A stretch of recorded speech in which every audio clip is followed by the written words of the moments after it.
to allow these words to sort of be a springboard for you to think about the times in your life where you felt God tugging on your heart, and for whatever reason, fear or anger or resentment or doubt, you just weren't able to kind of fully enter into the love of God. And maybe as you think about those things, you could respond in a new way tonight. So for some of you, maybe that means that you just open up your hand with your palm spaced upward as a sign of your openness to God. For some of you, maybe you need to kneel. Or some of you want to stand, and just encourage you just to be open to the love of God.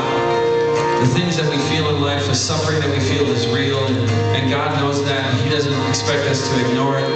He just wants to love us in the midst of it. There's no easy answers in life, but that's why Jesus made the cross a sign of His love, so that our suffering could mean something.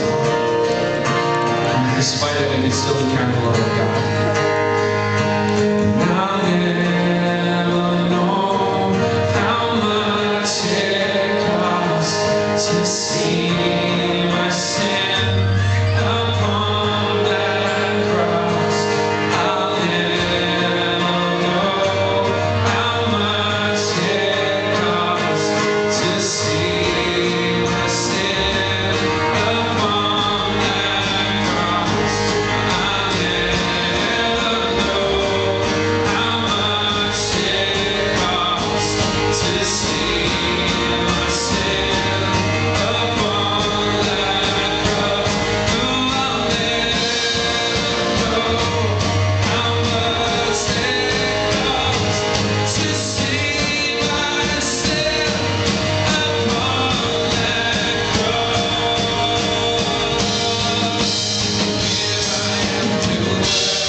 We have a God who just wasn't content to let His people cry out to Him from earth, but He chose to become flesh and dwell among us. And not only that, but even though He was going to ascend into heaven after He rose and conquered sin, that He was going to leave His very presence, His real presence, with us, so that we'd always know He's here. So that in your struggle and in your doubt, in your temptation, in your fear, you know that God never leaves you. And when you feel abandoned, He's ready to love you when no one else can. That when you hate yourself, He just looks at you and says, "You are my son, you are my daughter, with whom I am well pleased." And so we're just going to move into a time of adoration tonight, of Blessed Sacrament. And for those of you who are visiting who don't happen to be Catholic, we're just simply being in the presence of Jesus. We're adoring the real presence of God who's with us. So just encourage you to pray alongside us, with us.